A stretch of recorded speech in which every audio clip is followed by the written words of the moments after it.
Hello and welcome to another edition of Osceola Chat. Today I'm joined by the publisher of the Osceola, Jerry Cutts, the managing editor, Bob Ferrante, and our special guest today is FSU offensive line coach Alec Atkins. Coach Atkins, welcome to the show. Glad to have you. Well, we appreciate you joining us today. Obviously, there's a lot going on. Appreciate you taking the time out of your schedule to sit and talk with us for a few minutes. Our first question, obviously, is what are you and your wife up to during the shelter in place or quarantine period that we're all experiencing? And what's been the upside of that for you as a husband? Well, it's been interesting to say the least. I'm pretty sure I'm having a way better time than my wife is. She's probably ready to pull her hair out. We're in temporary housing right now, and we don't have cable or internet. So we have a lot of books around. We went in and invested in some bikes, so we go bike riding a little bit in the evening. Um, go walk in the neighborhood. We're the cottage we're living in is in the neighborhood where we're moving to. We get to walk the neighborhood a little bit, kind of see some things, and use our phones. And we have a television, so we use our phones as hotspot to watch movies and things like that. So we do still a little bit of technology, but not too much because eventually somebody's phone is going to ring, and especially mine. It usually cuts the internet off pretty quickly, but it's been fun. Okay. Well, we do want to talk. We're going to talk about a lot of things. As I said, football. We want to start with that. Kind of, who's influenced your philosophy as the offensive line coach and the coach in general? Who have been some of your mentors and people that you try to emulate and look up to? I'm one of the greatest thieves of information you'll ever find. I've been fortunate to be around a lot of great coaches, too many to name. But starting my career was Jeep Wade, who was the former O-line coach of East Carolina, at Middle Tennessee and Marshall. Played for him, UT Martin. When I first got into coaching, I was his graduate assistant and assisted him in the O-line, and that's where I get a lot of my teaching from. And he got a lot of his teaching from. He was a graduate assistant at Tennessee, and he played at Chattanooga. So a lot of my information he was getting was great O-line coaches, Philip Former to Trickett to guys he studied from that I was able to steal that information from him and pass down to me. And then moving forward in my career, I got to be a graduate assistant at Marshall. The first time I seen an O-line coach call plays, Bill Legg, who's now at West Virginia actually. So I'll see him pretty soon here, hopefully. And Yeah. so he influenced my career quite a bit, and all the head coaches and really Fritz really philosophy, organization, and things like that. He taught me a lot of that. Way too many coaches to name, and Matt Griffin gave me toughness, Jason Simpson, but I was able to steal from all of them. Okay. Well, you guys had 12 tour duty workouts with your kids, and you had 3 days of spring practice, and before the NCAA shut it down. What stood out to you about your position group, and what excites you most about those guys to get back out on the grass with them and get them back out and start reinstalling the system? Uh, the best part about it was just getting to know them personally, hearing their stories and things they went through to get to this point, and things they're passionate about. And that's what I wanted to learn. I wanted to learn about them before I start, you know, talking about much football. So the tour duties got to display action to what they wanted.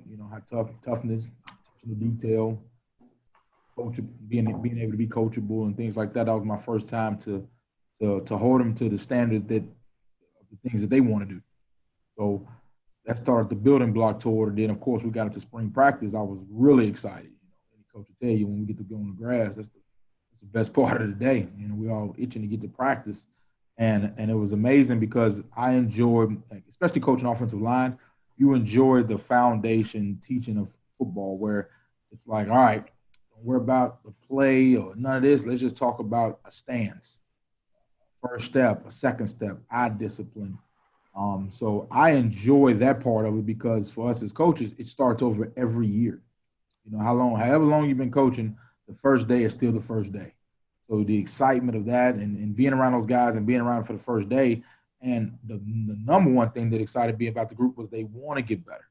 I mean, they're calling, FaceTiming, even during this little process, they're Zooming me, wanting to talk about plays because they all have these iPads and it has all the film from spring and all the film we're studying and studies we're doing, and they are excited. So that gets me even more excited because it inspires me to work more because they want to continue to get better as they were in practice and now. So it's been fun.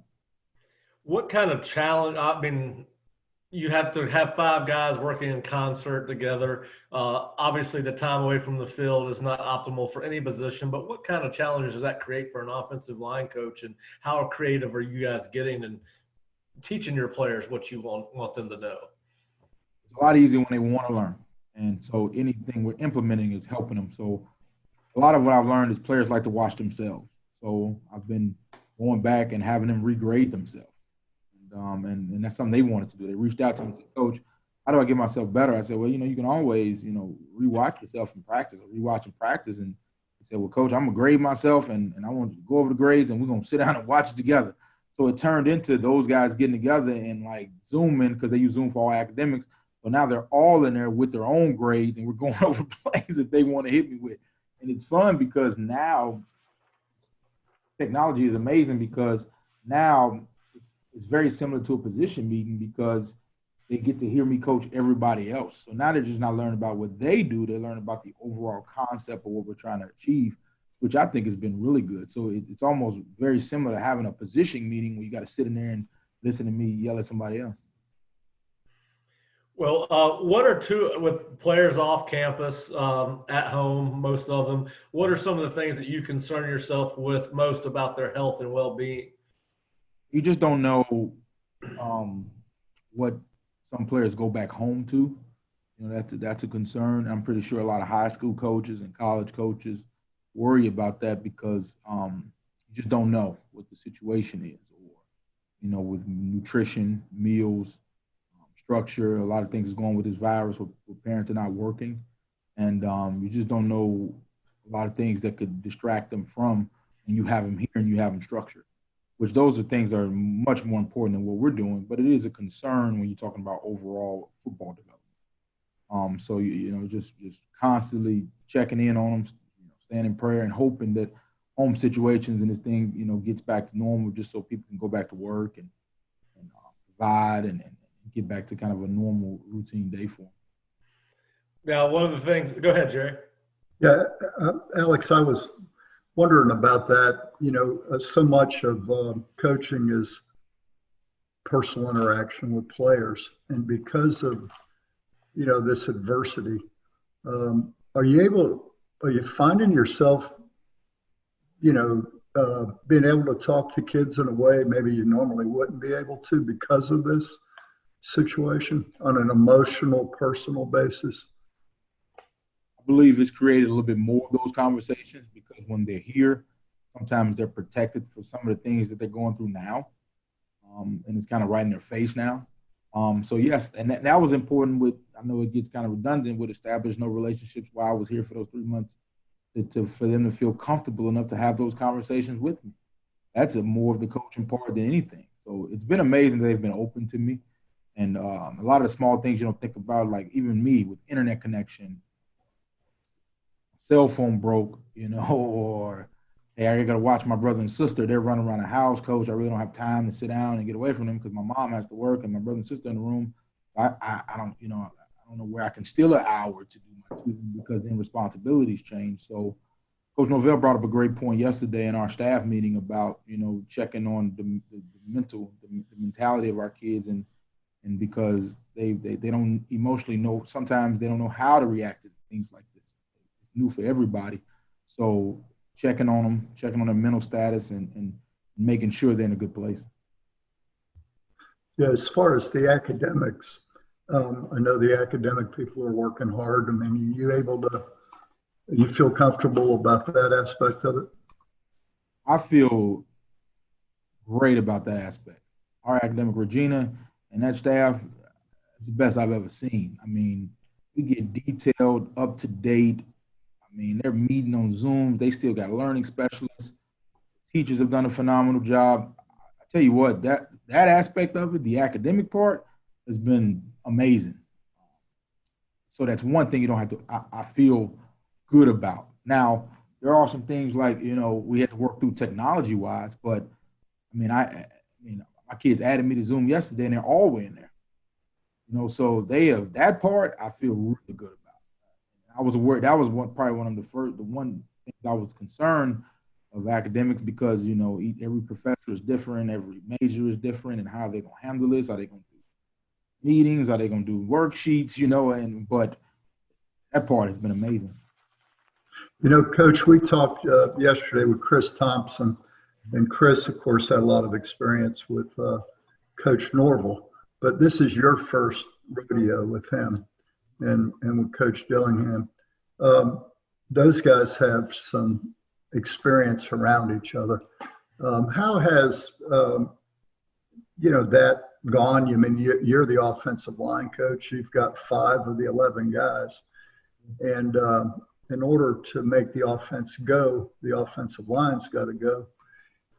So I was going to ask you how that's going, and especially if you can, how has Chris Thompson been able to fit into that with the tight end and the offensive line? Awesome. Well, Coach Thompson, after I got the job, he was one of the first coaches to actually send me a text, and it was just all for support. And he said, "Hey, I'm Coach Thompson. Glad you're coming. Heard a lot of great things about you, and I can't wait to get you here." And I responded, "Man, I can't wait to get there just to be able to get a guy who's coached O-line for that long and been a head coach and had been with Coach Norvell in his offense. So his value is through the roof for me, and he's been open and assisting me with like, all right, hey, this is probably, you know, what he's looking for. This is what when he said this, he really means this. Hey, this is how you dissect the language." So he's been an amazing asset as far as that part. He got his hands full with those tight ends in his offense also, because we utilize that position quite a bit too. But he's also is an open door policy, and when we meet together, he's been a really good tool for me, and that's just an advantage point for the entire staff. And you would be surprised how much offensive line play Coach Norvell knows, Kenny knows, Coach Johnson. This is a well educated offensive staff. You know, there's people that are concerned. You know, they say the offensive line is their number one concern. How concerned are you? I had this conversation a while ago, and I said I think everybody in the country is concerned with offensive line.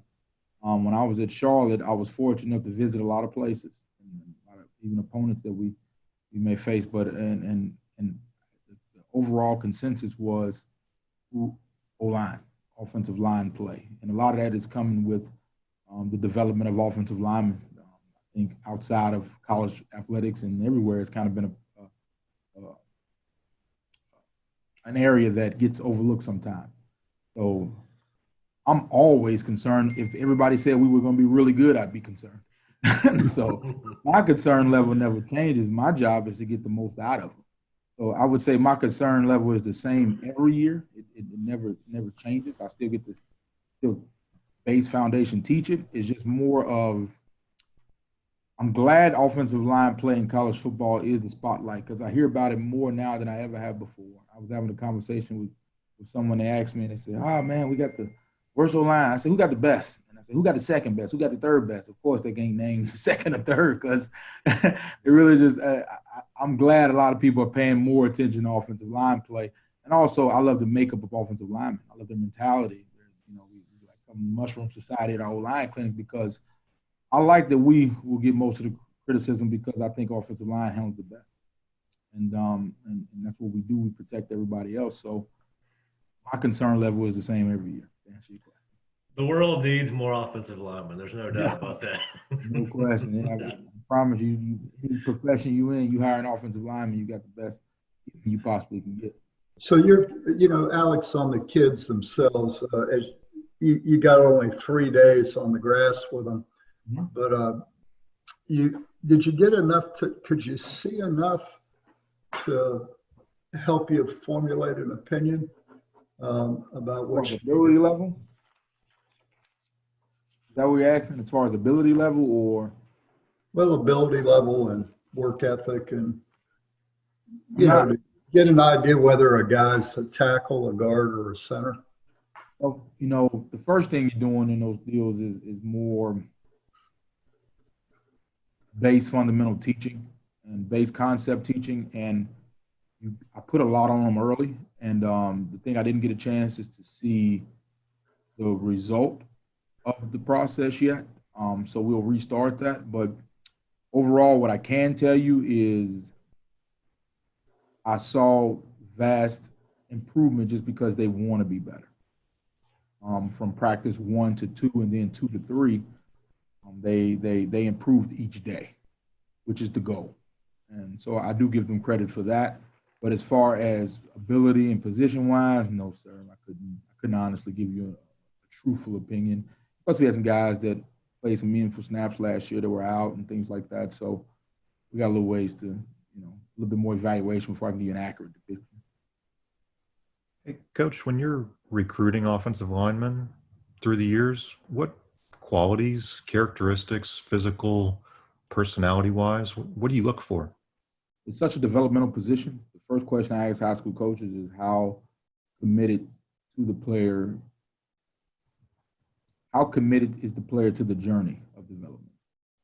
That's overlooked a lot, I believe, where we look at a guy that's 260 pounds and we say, oh, if he puts on this weight and gets in the weight room and he learns the game, he'll be an NFL draft pick. But without even asking if the player is committed to that kind of process, because that's a lot of behind the scenes work. And projection it's projection position. It's tough to do. A lot of times we get caught up in the recruiting. Somebody couldn't tell you who top O-lineman was 2 years ago. So it's just more of development and how committed are they. And of course, there's a threshold of length, size, and strength you have to play at this level. But the commitment to the process of getting better is my number one question. So, I'll ask how much are they in the weight room? How many questions do they ask in position meetings? Do they hold each other accountable? How much does he love the game? Does he watch it? Does he study it? I think that comes more important now than it ever has been because there's so many other distractions that football is another. I do that when I ain't playing Call of Duty, So it's just how committed they are to the process and also asking them how much do they want to maximize themselves. Is this a prospect that wants to get the most out of himself, or is it a drag out of bed type of deal? That's kind of how I started the conversations. And usually high school coaches, they already start telling you that before you even get into school. Like, Coach, you don't want to mess with this one. I got to go get him, bring him to class today. So that's the first thing is how committed they are to the process.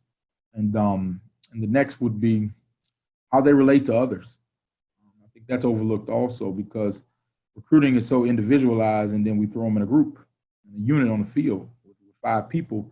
They have to be able to relate to others and be in a position meeting and learn how to not only relate, but to grow friendships, how personality-wise, it's not a position where you can have that ultra selfish, unwilling to sacrifice type of prospect. Now, a part of that is we have to teach them and mentor them past those moments. So I wouldn't turn down a prospect because of that, but it's just how committed they are in wanting to maximize themselves.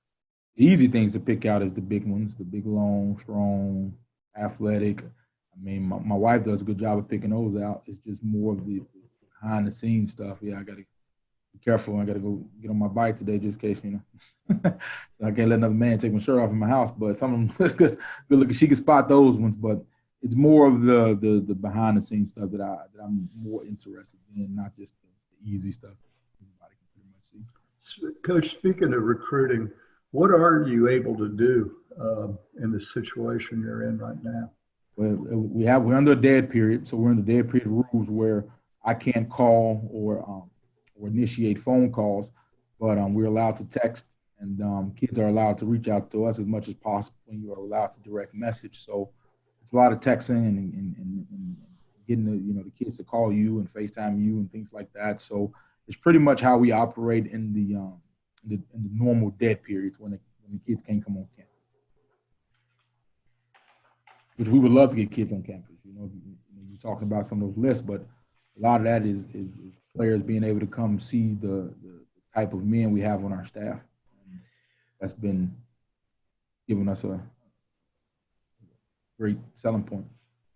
Coach, how much are y'all, or how much more interaction are you guys doing with the high school coaches? Because you guys were doing socials on a weekly basis before the dead period started. Are you guys making more phone calls to high school coaches? Are you Zooming with any of them? I say that because right after this, I'm jumping on a Zoom and I'm clinicking with a high school coaching staff. Okay. Last night in my position meeting, I had some high school coaches sit in on it. So like it's they are just as active as we are. I mean, with clinics, talking about their prospects, reviewing films, putting together new highlight films, and putting together highlight films against different competition. And they are really maximizing their players and recruiting too. So they've stepped it up a notch too. I think the one thing that this is all showed everybody in the nation is we get accustomed to routines, and we were broken in the routine, but we have enough technology where we still can get a lot of things accomplished once we put our mind to it and figure this thing out. So we're all probably amazed at how much, like even us sitting right here, we're probably all amazed how much work we're even getting done at this moment. And I believe that's happening across all professions. Yeah, I agree with you. Let's get back to the funny stuff. Okay, so we're gonna go back. We got some stuff off the football field we want to ask you. Come on. All right, we'll go back to the first question before Darius called. Oh, the band. The Right. bands, yeah, your top three bands, or Right. 3 or 4, whatever you want to talk about. Bands, yeah, that's a big deal, So I thought about Earth, Wind, and Fire. I remember cleaning up, and I'm like, Mama, who is that man with the long hair playing the guitar? Like, he keeps jumping up and down on stage and playing the guitar and all that kind of stuff. So that would be that was one band I really enjoy, and I love to hear them play. Ooh, who else? This is gonna surprise a couple of y'all, man. I like the Beatles.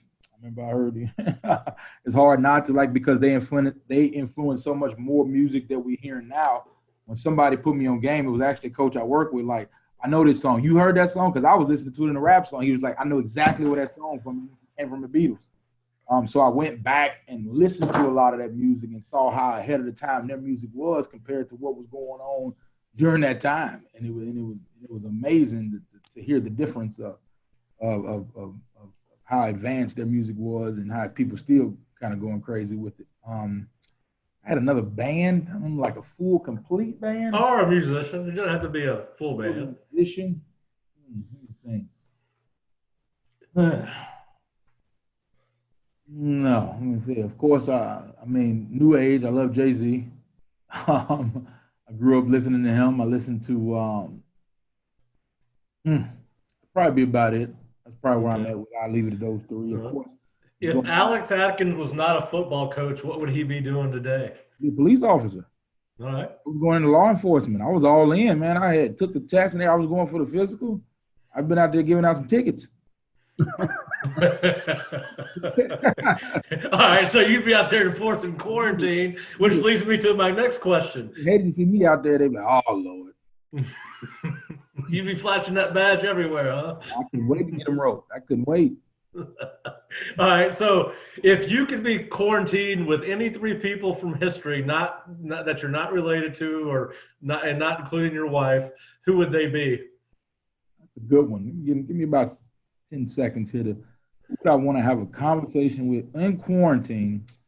Got to laugh a little bit. Yeah. My first would probably be Dave Chappelle.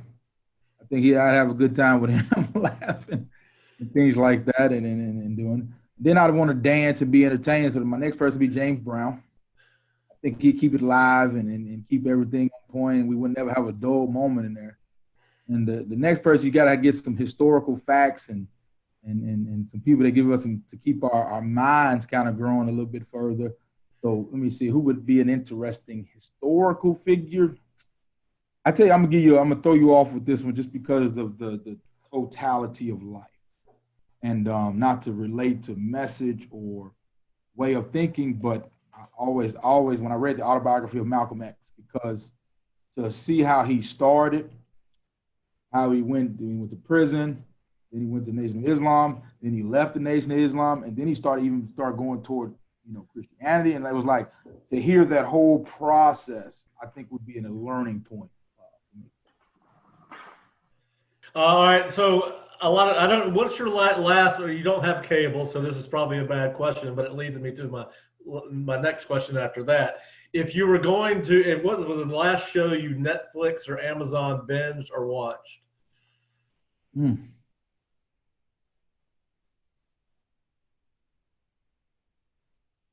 That's a good one.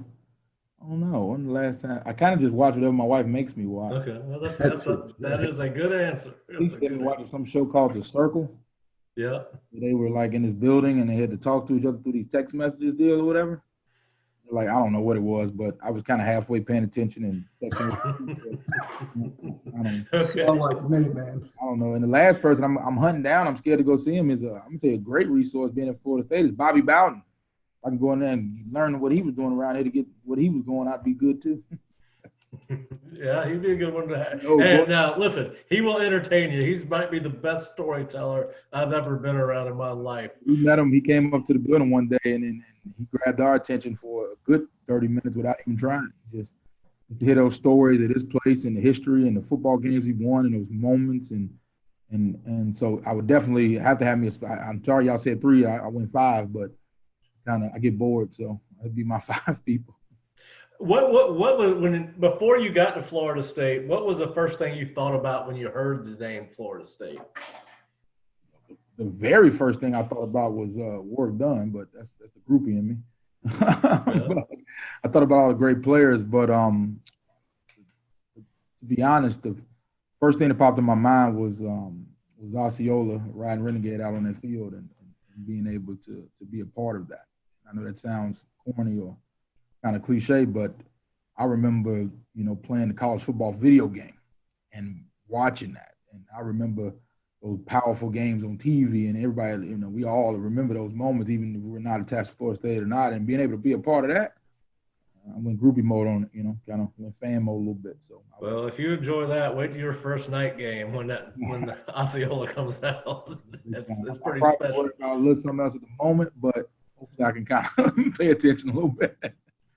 So I'm assuming your all-time favorite FSU football player is Warwick Dunn. Oh man, I grew up watching him when he was with Tampa Bay, and that was amazing. I was a little bit I didn't get to watch Dion. I was lighter on in the end of his career. I'm 35, but I remember Warwick Dunn now. What was it about Warwick Dunn that impressed you? What was it about Warwick? The way he handled himself, carried himself. Of course, the athletic ability, change of direction, and things like that. But I remember watching Warwick Dunn do interviews. He was always smiling, always happy-go-lucky. But you could tell there was a serious undertone to him, and where he was about his business. But you could never tell how serious he was because he was always smiling. He was always in a good mood, and I remember watching that as a kid, and it kind of made me become a big fan. All right.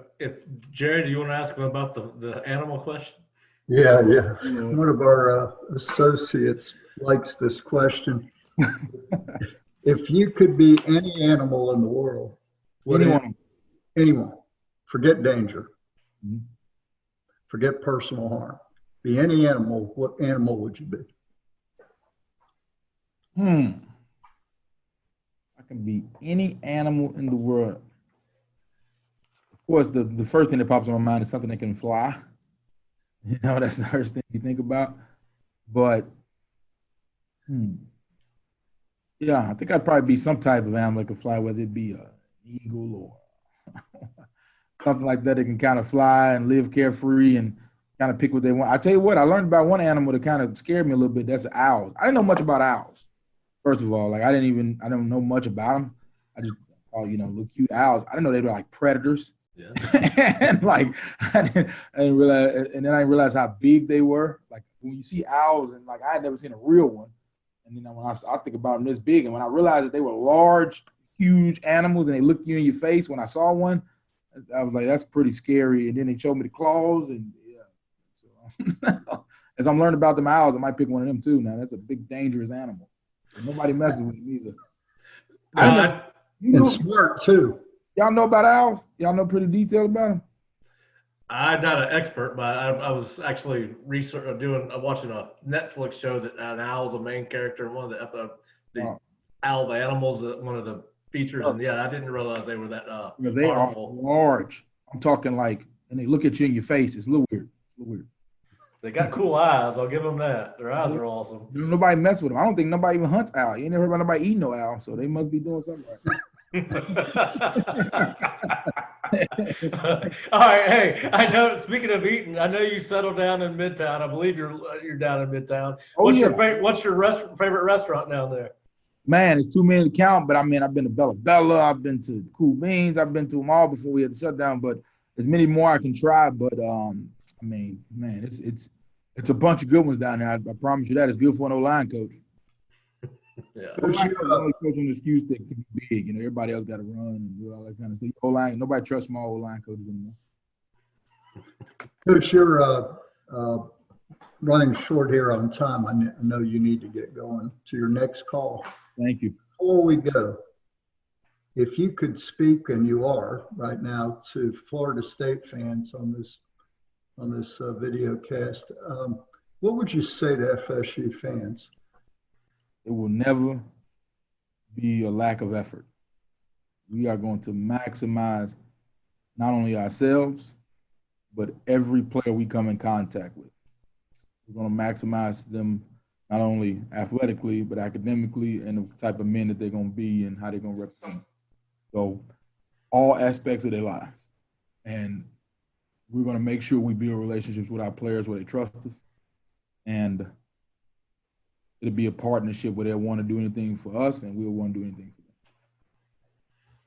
Well, Coach, thanks for joining us. I know you got a busy day ahead of you, but we look forward to seeing you soon, hopefully in person. But I appreciate you taking the time to join us today.